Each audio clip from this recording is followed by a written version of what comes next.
유대인들의 음모 때문에 체포되어 감옥에 갇히게 됩니다. 그 감옥은요, 그 당시 이스라엘의 주도라고 했었던 로마 총독부에 있는 감옥이었어요. 이스라엘 가면요, 서쪽 해안가에 이 가이사랴라는 지역이 있는데 로마 총독이 거기에 있었어요. 그런데 감옥에 갇혀서 무려 2년 동안 있습니다. 바울이 감옥에서 풀려 나오잖아요. 그러면 바울을 모함해서 감옥에 갇히게 했던 유대인들이 죽이려고 지금도 여전히 기다리고 있어요. 그러니까 무죄로 석방되면 유대인들에 의해서 죽게 됩니다. 결국 바울은 어떤 선택을 하냐면 두 가지 목적을 위해서, 유대인의 살해 위협에서 피하기 위해서, 그리고 로마에 가서 황제에게 복음을 전하기 위해서 로마 시민권자에게만 주어졌던 로마 황제에게 상소할 수 있는 그 상소권을 가지고 로마 황제에게 상소를 합니다. 바로 그 직전에 있었던 이야기가 오늘 본문의 이야기입니다. 그러니까 바울이 감옥에 갇힌 다음에 2년이 지났을 때 지금 재판을 받는 장면이에요. 이 재판 장면이 끝나고 바울은 로마로 수송갑니다. 자, 그런데 바울이 재판을 받는 그 자리에 누가 있냐면은 그 당시 로마 총독이었던 베스도라는 총독이 있었고요, 또 유대인의 왕이었던 아그리빠 왕이 있었고, 그의 동생이었던 여동생 버니게가 그 재판석에 자리하고 있었던 겁니다. 그 이유는 베스도가 볼 때 이 바울에게는 죄가 없어요. 근데 로마 황제에게 상소를 했어요. 만약에 그 상태로 로마 황제에게 보내면 로마 황제가 바울을 조사하면서 죄를 발견하지 못하니까는 누구에게 화가 날까요? 베스도에게 화가 나는 거예요. 아니, 이 녀석 이를 이따위로 해? 이게 두려운 겁니다. 근데 마침 누가 왔냐면은 이스라엘의 왕이자 로마 황제 친한 친구 아그리빠 왕이 자기를 방문한 거예요. 자, 그러니까는 이 베스도가 피할 길이 생긴 겁니다. 왜냐하면 이 아그리빠는요, 유대인으로서 유대교에 정통한 사람이자 로마 황제가 이스라엘 문제로 뭔가 궁금할 때마다 이 아그리빠에게 물어봤거든요. 근데 그 아그리빠가 온 거예요. 그러니까 베스도가 뭐라고 고면하냐면, 왕이여, 나와 함께 죄수 바울을 심판하십시다 해가지고 바울을 불러놓고 그 앞에 베스도와 아그리빠와 그의 동생 버니가가 있고 양옆에는 그 당시 고관 대작들이 쭉 있는 겁니다. 이게 재판의 장면이에요. 자, 그리고 그 재판 장면 속에서 바울은 특별히 세 사람을 집중해서 복음을 전합니다. 사실 이게 베스도 입장에서 볼 때는 재판 장면이지만 바울 입장에서는 복음을 전하는, 지금 전도하는 시간입니다. 지금 바울이 누구를 향해 전도하냐면 베스도, 아그리빠, 버니게 세 사람을 전도하고 있는 거예요. 그런데 이 바울의 전도를 받았던 세 사람의 반응이 각각 다릅니다. 그런데 그 반응을 가만히 묵상하면은요, 저와 여러분이 누군가에게 복음을 전하잖아요. 그때 보편적으로 나타나는 반응이 이 세 사람의 반응과 똑같다는 거예요. 그 세 반응이 어떤 반응인가를 한번 생각해 보고 그 반응에 맞서서 우리가 어떤 자세로 복음을 전해야 될지 한번 생각합니다. 특별히 전도 대상자를 염두한 분들에게는 오늘 설교가 유익하겠지만 전혀 생각이 없는 분들에게는 오늘 이 설교 내가 어떻게 될까 고민되실 거예요. 하지만 여러분, 지금은 전도 안 해도 우리 모두는 잠정적 복음 전도자입니다. 언젠가는 누군가에게 복음을 전할 기회가 주어질 거예요. 그때를 대비해서 오늘 말씀을 잘 들어주시면 좋겠습니다. 첫 번째, 우리가 만나는 전도 대상자 중에는요, 베스도 유형의 사람들이 있습니다. 베스도, 로마 총독이죠. 바울은 자기 앞에 있는 세 사람에게 복음을 전합니다. 오늘 본문 23절 보시기 바랍니다. 곧 그리스도가 고난을 받으실 것과 죽은 자 가운데서 먼저 다시 살아나사 이스라엘과 이방인에게 빛을 전하시리라 함이니이다 하니라. 바울은요, 세 사람에게 예수님의 고난, 죽음, 부활을 전해요. 이거를 한 단어로 뭐라고 말합니까? 복음이라고 말하죠. 바울은 지금 세 사람에게 복음을 전하는 거예요. 그랬더니 이 말을 들었던 로마 총독 베스도가 이렇게 반응합니다. 그 다음 절 24절 보세요. 바울이 이같이 변명하며 베스도가 크게 소리내어 이르되 바울아, 내가 미쳤도다. 내 많은 학문이 너를 미치게 한다. 베스도는 바울이 전하는 복음을 듣자마자 바울아, 네가 돌았구나 라고 말해요. 여기에 뭐가 있는 겁니까? 오해와 편견이 담겨 있는 거예요. 바울이 전하는 복음에 대한 오해와 편견이 있는 거죠. 자, 그러니까는 이 베스도 같은 전도 대상자는 누구냐면요, 오해와 편견의 소유자입니다. 우리가 믿지 않는 사람들에게 복음을 전할 때 그들은요, 기독교회와 교회와 그리고 성도들에 대해서 오해와 편견을 갖고 있는 사람들이 참 많습니다. 예를 들면 뉴스 보도를 통해서 알려진 교회 소식, 혹은 본인이 한 번 경험했던 그리스도인과의 관계, 주워 들었던 이야기들, 이런 것들에 대해서 자기 나름대로 기독교에 대해서, 교회에 대해서, 그리고 성도들에 대해서 오해와 편견을 갖게 됩니다. 이걸 다른 말로 말하면 복음에 대한 오해와 편견이죠. 자, 그래서 겉으로는요 복음을 듣는 척합니다. 근데 속으로는 뭐라고 생각할까요? 이 사람 미쳤구나, 이 광신적인 믿음을 가진 사람하고는 가까이 하지 말아야 되겠다 생각하면서 우리를 멀리하거나 무시해버립니다. 또는 예수는 아무것도 의지할 것이 없는 사람들이 믿는 것이지, 힘도 없고 가난하고 능력도 없는 사람들이 믿는 것이지 하면서 예수 믿는 사람들을 무시합니다. 또는 기독교인들을 가르쳐서 이중인격자라고 비난합니다. 기독교와 그리스도인 그리고 교회와 복음에 대해서 오해와 편견을 가진 사람, 그게 바로 오늘 본문에 나온 베스도 유형의 사람입니다. 우리가 누군가에게 복음을 전할 때 이런 사람을 만나게 됩니다. 두 번째, 우리가 복음을 전할 때 만나는 유형의 사람은요, 아그리빠 유형의 사람이에요. 아그리빠, 이 사람은 유대의 왕입니다. 누구보다도 유대교에 대해서, 구약 성경에 대해서 너무나 잘 알고 있었던 사람입니다. 특별히 그 당시 예수를 믿었던 제자들 때문에 이스라엘 사회에 크고 작은 논쟁과 논란이 일어났어요. 그리고 왕이었던 그는요, 이 이야기들을 많이 들었습니다. 심지어 이 바울에 관한 이야기도 들었어요. 그래서 바울은 이러한 아그리빠에 관해 잘 알고 있었기 때문에 그 어느 때보다 더 진지하고 세심하게 아그리빠 왕에게 접근합니다. 자, 27절 보세요. 아그리빠 왕이여, 선지자를 믿으시나이까? 믿으시는 줄 아나이다. 여기 선지자를 믿으십니까? 이게 무슨 말입니까? 구약 성경을 믿으세요, 그 말입니다. 하나님을 믿으세요, 그 말입니다. 자, 이 말을 들었던 아그리빠가 굉장히 냉담하고 냉소적인 반응을 보입니다. 28절, 아그리빠가 바울에게 이르되 내가 적은 말로 나를 권하여 그리스도인이 되게 하려 하는도다. 여기 적은 말, 이 말은요 다른 말로 말하면 짧은 시간에 그 말이에요. 적은 말, 짧은 시간에 같은 뜻입니다.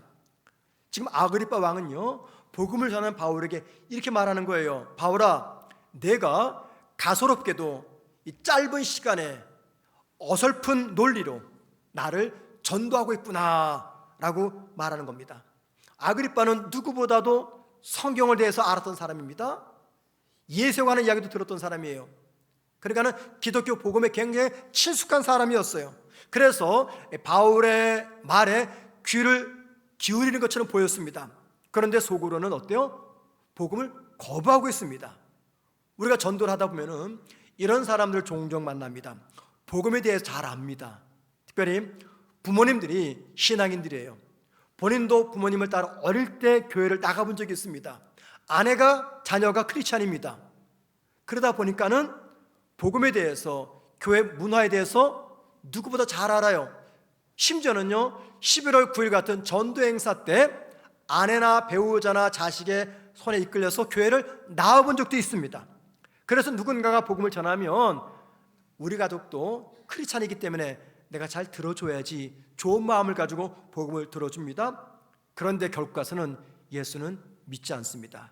자, 복음을 믿을 것처럼 들을 때 우리 전도자들 어떻게 생각합니까? 야, 마침내 내가 한 영혼을 하나님께 인도할 수 있겠구나. 그런 기쁜 마음으로 열심히 복음을 전하고 나서 이제 11월 9일 날 저와 함께 우리 교회 가실래요? 라고 말하면 돌변합니다. 태도를 싹 바꿉니다. 그러면서 이렇게 말해요.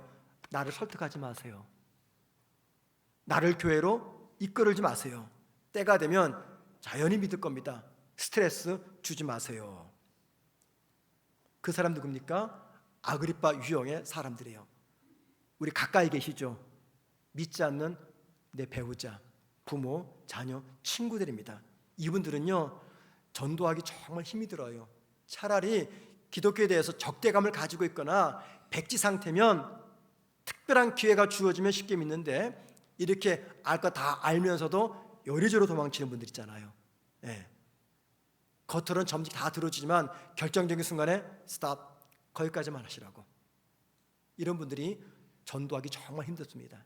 이게 바로 아그리빠 유형의 사람들이에요. 세 번째, 우리가 복음을 전하다 보면은요, 이 버니게 같은 사람을 만납니다. 이 버니게는 아그리빠 왕의 누이 동생이에요. 시집을 갔는데 남편이 일찍 죽습니다. 그리고 당시 주변 왕국의 왕이었던 삼촌에게 시집을 가요. 근데 그 왕 삼촌이 3년 만에 죽어요. 자, 그러니까는 다시 아그리빠 오빠 곁으로 옵니다. 그래서 오빠 곁에서 15년을 살 때 왕비 행세를 하는 거예요. 왕비가 아닌데. 자, 그러면서 이 버니게는요, 오빠와 함께 남몰래 근친상간을 즐기다가 사람들에게 발칵이 됩니다. 그 뒤 버니게는요, 로마 권력에 줄을 대기 위해서 이 남자 저 남자와 애정 행각을 벌이다가 불쌍하고 초라하게 생을 마칩니다. 이게 버니게예요. 이처럼 권력과 불륜과 호사스러운 생활에 철저하게 길들여진 이 버니게, 그녀가 죄수의 몸으로 서 있는 이 바울로부터 복음을 듣는데 그 복음을 듣겠습니까? 듣지 않습니다. 냉소적인 반응을 보여요. 무반응을 보입니다.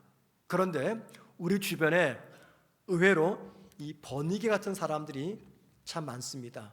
그들이 누굽니까? 많은 돈을 가지고 있는 사람들이에요. 외모가 출중합니다.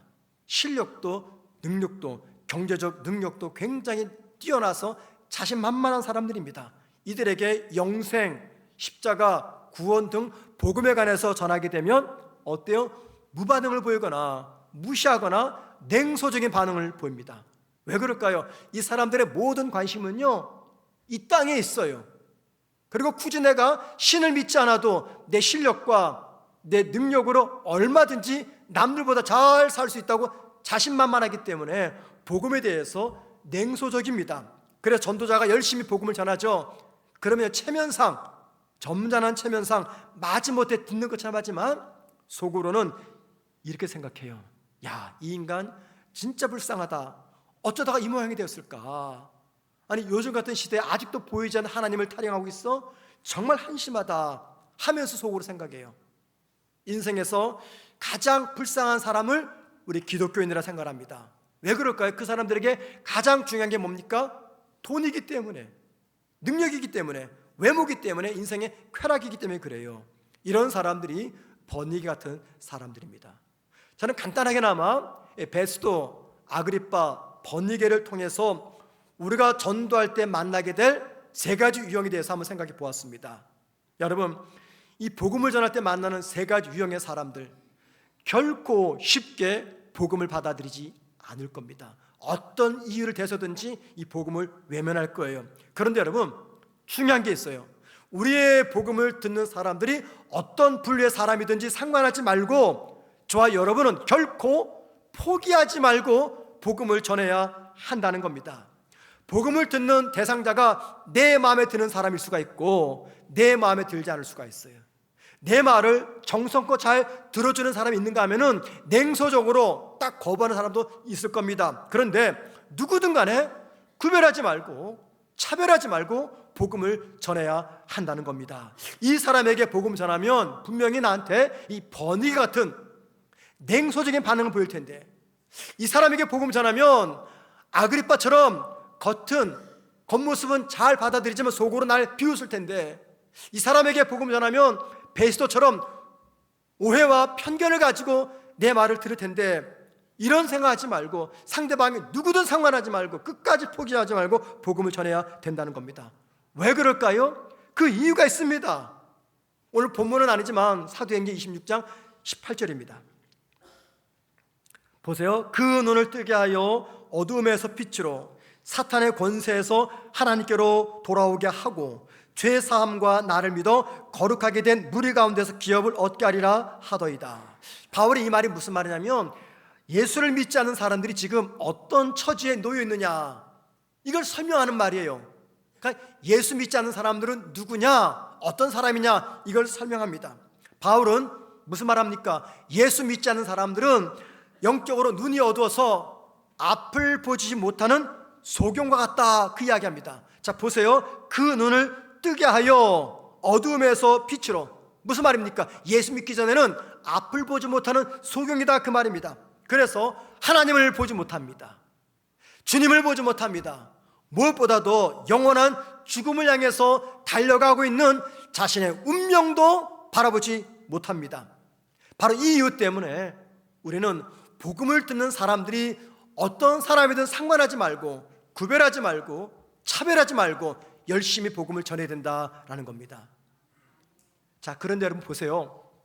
오늘 본문에 나오는 세 분류, 베스도, 아그리빠, 버니게, 이 유형의 사람들 가만히 보면은요, 이 세 사람 모습에서 누가 보입니까?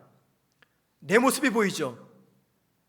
우리가 그랬어요. 우리가 처음 누군가한테 복음을 전할 때 내가 베스도처럼, 아그리빠처럼, 버니게처럼 반응을 했습니다. 그런 나에게 복음을 전해준 전도자가 나를 전도하기 위해서 얼마나 애쓰고 수고했을까 해요.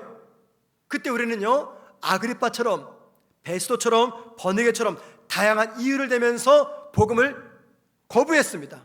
복음에 냉담했습니다. 복음을 믿지 않았고, 더 나아가 전도자를 무시하기까지 했다는 거예요. 그런데 복음 전도자들은요, 나를 끝까지 포기하지 않고 인내하면서 복음을 전해 주었습니다. 자, 그 결과 우리가 영적 소경에서 눈이 떠져서 마침내 생명이신 주님을 영접하게 된 거예요. 그래서 바울의 고백처럼 저와 여러분은 복음의 빚진 자가 되는 것입니다. 그 빚 갚아야 되잖아요.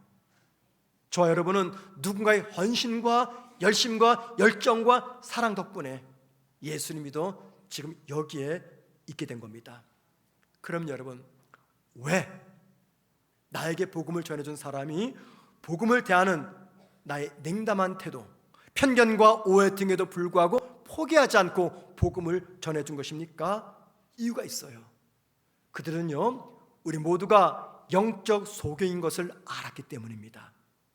영적 소경인 것을 그들은 알았기 때문이에요. 우리 가족, 친구, 동료, 이웃들 중에도 과거 우리처럼 영적으로 눈이 어두워서 지금도 영적 사망을 향해서 달려가고 있는 사람들이 많다는 겁니다. 하나님은 나와 여러분에게 그들의 발걸음을 생명의 길로 안내하라고 당부하고 계신 거예요.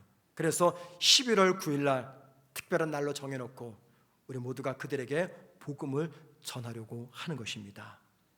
그러면 여러분, 믿지 않는 가족들, 이웃, 친구, 동료 모든 분에게 복음을 전할 때 다른 건 몰라도 한 가지만 꼭 기억하세요. 그들이 나를 아프게 할 수 있습니다. 오해와 편견을 가지고 나를 무시할 수 있어요. 냉소적으로 대할 수가 있습니다. 또 내가 복음을 전할 때 그 대상자가 나보다 더 실력이 뛰어나고 더 능력도 많고 더 잘 살 수도 있습니다. 그러나 그들의 신분이 무엇이든지, 돈이 얼마나 있든지, 외모가 어떠하든지 하나도 중요하지 않습니다. 오해와 편견과 무관심과 냉소적으로 대한다 할지라도 하나만 기억하시면 됩니다.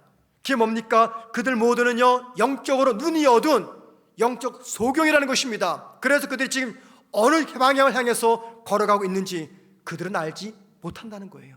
이 한 가지만 기억하시면 된다는 겁니다.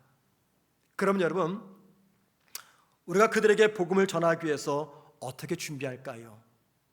베스도 같은 사람, 아그리빠 같은 사람, 버니 같은 사람들에게 복음을 전할 때 어떻게 무엇으로 무장할까요? 바울은 오늘 본문에서 크게 세 가지로 무장하라고 말씀합니다. 첫 번째, 전도자는요, 구원의 감격과 구원의 확신으로 무장해야 됩니다. 구원의 감격과 구원의 확신으로 무장해야 돼요. 바울은 자기 앞에 앉아서 복음을 듣는 베스도, 아그리빠, 버니게를 향해서 이렇게 말합니다. 오늘 보면 29절에서 당신 모두가 다 나처럼 되기를 원합니다. 이게 무슨 말이에요? 나를 본받으세요, 그 말이에요. 나를 본받으세요. 이게 무슨 말일까요? 죄수였던 바울이 볼 때 자기 앞에 앉아있는 모든 사람들은요, 자기보다 다 못한 삶을 살아가고 있었다라고 생각을 했다는 겁니다. 이게 말이 됩니까? 바울은요, 초라한 죄인입니다. 그것도 2년 동안 감옥에 갇혀 있었던 정말 초라한 죄수에 불과합니다. 이 감옥에서 나가면 유대인들이 어떻게 죽일지 몰라요. 신변에 위협을 당합니다. 내일을 모릅니다. 재판 판결 어떻게 날지 모릅니다. 세상 관점에서 볼 때 가장 불행한 사람은 죄수 바울입니다. 나머지는 어때요?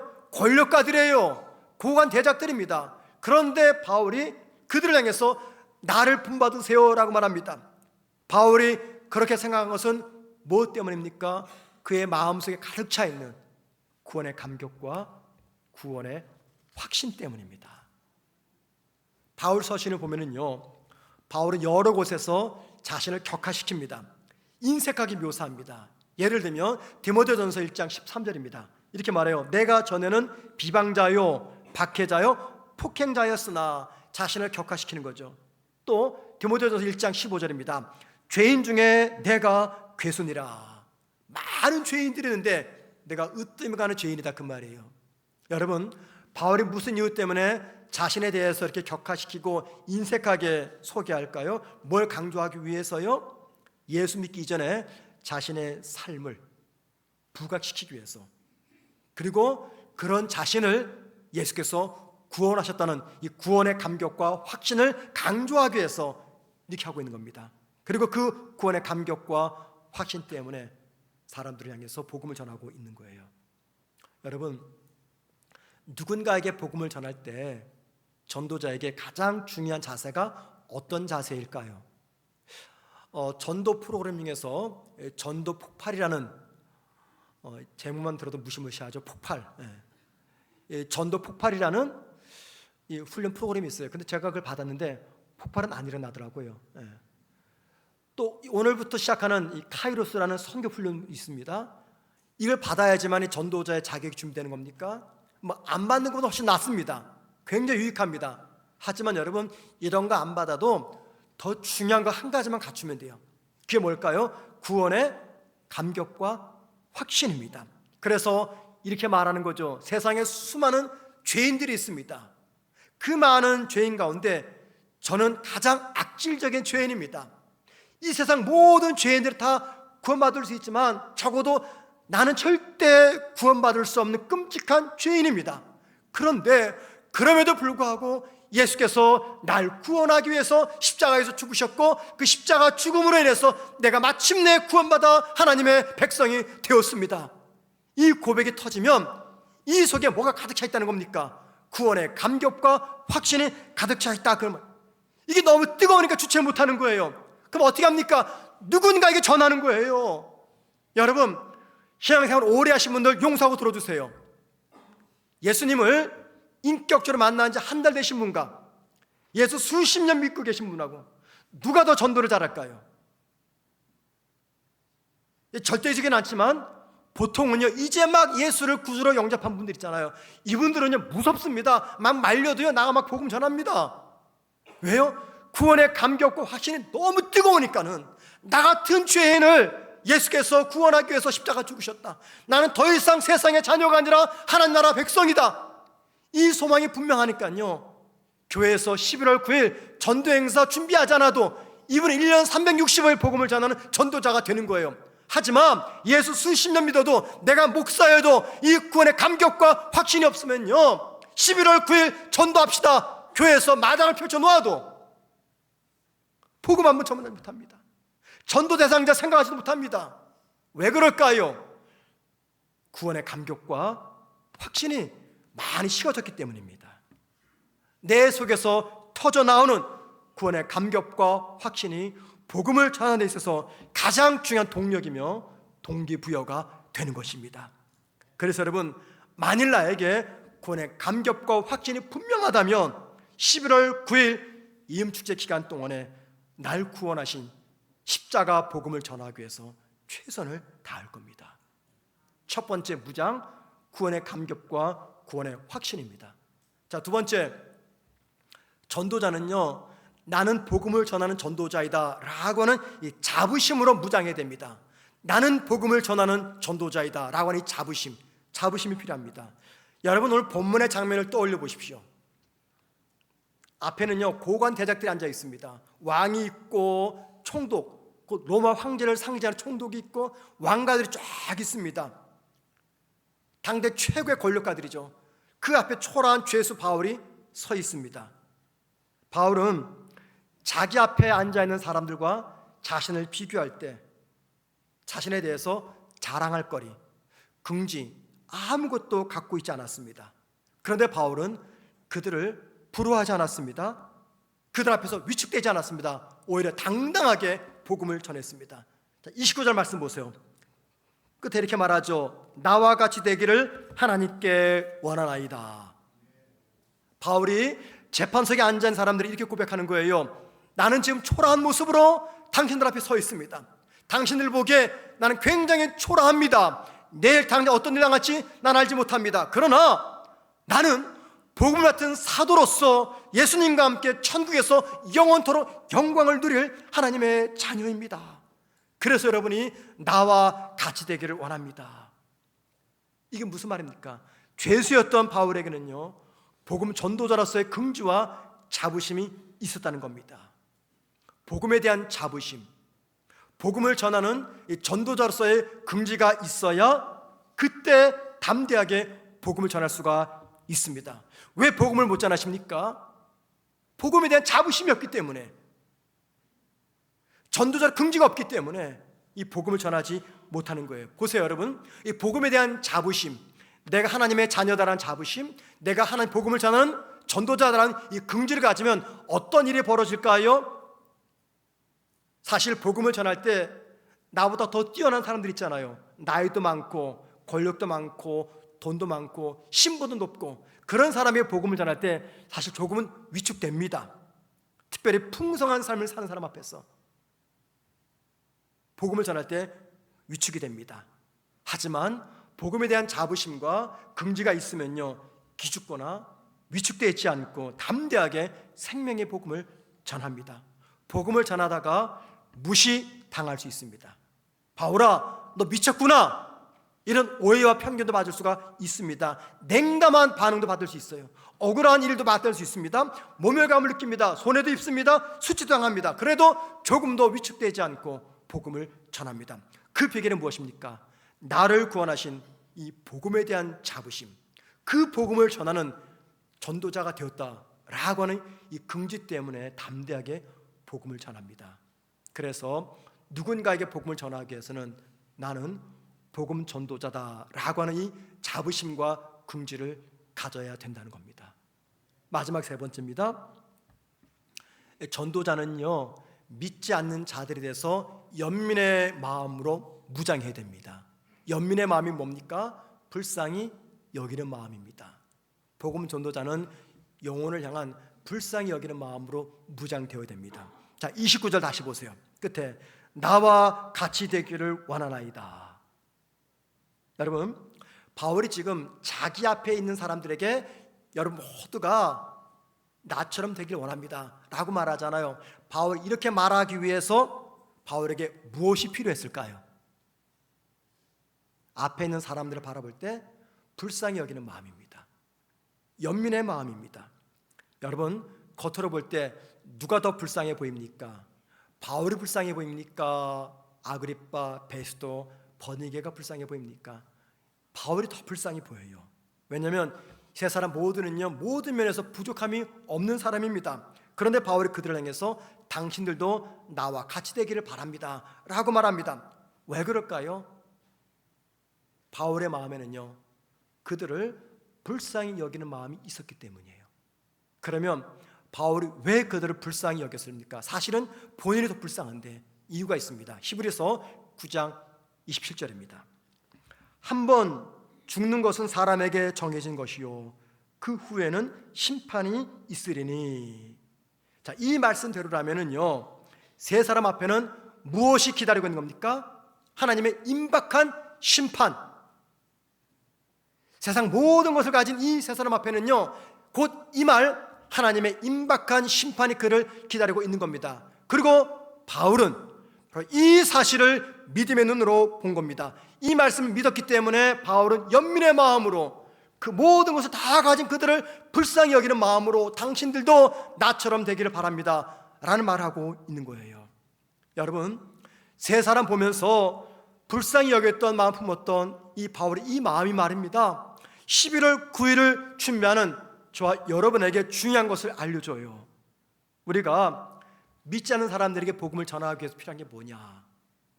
그들을 불쌍히 여기는 마음입니다. 이 마음이 없으면 복음 못 전합니다. 영원히 불쌍해져야, 그들이 못 먹어서가 아닙니다, 못 살아서가 아닙니다, 나보다 더 잘 삽니다, 더 큰 집에 살고요, 더 좋은 데 살고요, 내 자식보다 더 잘 나갑니다. 그런데 불쌍해요. 왜 불쌍합니까? 장차 이 말 하나님의 임박한 심판을 생각하니까 그들이 불쌍합니다. 그래서 그 마음이 가득하니까 어떻게 돼요? 그가 듣든지 듣지 않든지 찾아가서 복음을 전하는 거예요. 여러분, 죽음 이후 그들을 기다리고 있는 심판 때문에 우리 그들을 불쌍히 여기는 겁니다. 믿지 않는 분들은요, 사실 죽음 이후에 펼쳐질 세계를 믿지 않습니다. 불신자들은 그냥 죽음으로 모든 게 끝난다고 생각을 해요. 이게 얼마나 편해요, 여러분들? 죽으면 끝나는 거예요. 아무것도 없어요. 그러니까 어떻게 됩니까? 이 땅에서 마음 내키는 대로 인생을 즐기는 거죠. 그래서 인생에 즐길 것이 더 많으면 많을수록 사람들은 죽음 이후의 삶을 인정하지 않습니다. 더 부정하려고 해요. 그래야지 이 땅의 삶을 내가 즐겁게 살아갈 수가 있기 때문입니다. 그런데 여러분, 예수 믿기 전에 저와 여러분도 그랬어요. 여러분, 예수 믿기 이전에, 이 자리에 오기 전에 여러분들 죽음 이후에 또 다른 세상이 있다고 생각되셨습니까? 영원한 심판과 영원한 상급이 있다고 여러분들 믿으셨나요? 아니요. 저와 여러분도 예수를 믿기 전에는 죽음 이후의 심판과 상급은 생각조차 하지 않았습니다.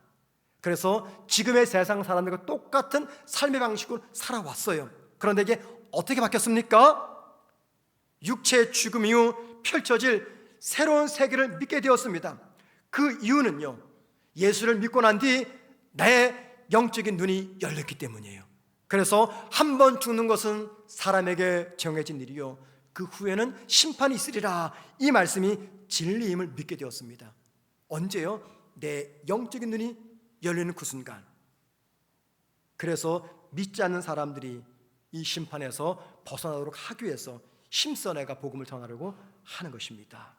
그래서 여러분, 믿지 않는 사람들이 복음을 믿기 위해서, 그들에게 복음을 전하기 위해서는요, 반드시 필요한 것, 믿지 않는 사람들에 대한 연민의 마음, 불쌍히 여기는 마음입니다. 11월 9일 이음축제를 준비하는 우리에게 이 마음이 있었으면 참 좋겠습니다.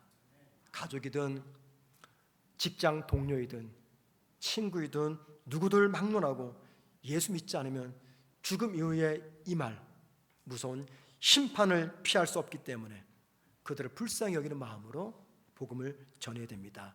이 마음이 있을 때 복음을 전하고자 하는 내 마음의 문이 열립니다. 이 마음이 있을 때 복음을 전하는 내 입술이 열리게 된다는 겁니다. 믿지 않는 사람들은 믿음이 없기 때문에, 주님을 만난 적이 없기 때문에 하나님의 심판을 믿지 않을 수가 있어요. 그럴 수 있습니다. 그런데 저와 여러분 다르잖아요. 예수를 만났고 구원의 확신과 소망이 있고, 그래서 우리는 하나님의 심판과 함께 하나님의 영생의 복도 믿고 있습니다. 그런데 여러분, 정말 여러분들 하나님의 심판을 믿으십니까? 하나님의 심판을 믿는데 왜 하나님의 심판이 없는 것처럼 생각하면서 살아가십니까? 만약에 하나님의 심판이 있고 지옥이 있음을 믿는다면, 그래서 한 번 죽는 것은 사람에게 정해진 일이요, 그 후에는 심판이 있으리라 라고 하는 히브리서 9장 27절 말씀을 믿는다면, 그리고 그 말씀 반드시 성취될 말씀이라고 믿는다면, 오늘도 그 심판을 향해서 한 걸음 한 걸음 걸어가고 있는 내 가족, 내 배우자, 부모, 자녀, 친구, 동료, 그 모든 사람들을 그냥 두지 않을 겁니다. 11월 9일 이음 축제를 강 건너 불구경하듯이 쳐다보지 않을 거고요, 이 행사를 다른 집 행사처럼 대하지 않을 겁니다. 수단과 방법을 가리지 않고 내 가족들에게, 전도 대상자에게 복음을 전하기 위해서 믿음으로 준비하게 될 거예요. 여러분, 우리가 복음을 전하면 꼭 배시도 같은 사람 만납니다. 기독교에 대해서, 복음에 대해서, 교회에 대해서 오해와 편견을 가진 사람들이죠. 자신이 한 번 경험한 그 사건 때문에 모든 그리스도인들과 모든 교회들이 다 똑같다 오해와 편견을 가진 사람입니다. 우리가 복음을 전하다 보면요, 아그리빠처럼 기독교에 대해서 잘 아는 사람도 있습니다. 그래서 겉으로는 복음을 받아들이지만 속에서는 거절하는 사람들이 있습니다. 우리가 복음을 전하다 보면요, 버니게처럼 자신의 실력을, 능력을 의지해서 기독교에 대해서, 복음 전도자에 대해서 무반응하고 냉소적으로 대하는 그런 사람들도 만나게 될 겁니다. 상관없어요. 어차피 세상은 복음을 거부합니다. 하지만 저와 여러분이 세 가지만 무장되면 돼요. 첫째, 구원의 감격과 구원의 확신입니다. 두 번째, 나는 생명의 복음을 전하는 복음 전도자다라고 하는 이 자부심으로 무장하시면 돼요. 세 번째, 그가 누구든지 그들의 영혼을 불쌍히 여기는 연민의 마음으로 무장되면 됩니다. 이 세 가지로 잘 무장되어서 11월 9일 우리가 열심히 그날을 위해서 복음의 씨앗을 뿌렸으면 좋겠습니다. 열매를 맺게 하시는 분은 하나님이십니다. 우리 최선을 다해서 복음을 전하시고, 오늘 우리가 기도하면서 전도 대상자를 결정할 텐데 오늘 못해도 괜찮습니다. 11월 9일이 지나가도 괜찮습니다. 그러나 이왕이면 온 성도가, 교회가 함께 힘을 모으는 이 시기에 나도 한 영혼 정도는 주님께 인도해야 되겠다 결심을 하고 믿음으로 나아가는 저와 여러분 되기를 주의 이름으로 축원을 드립니다.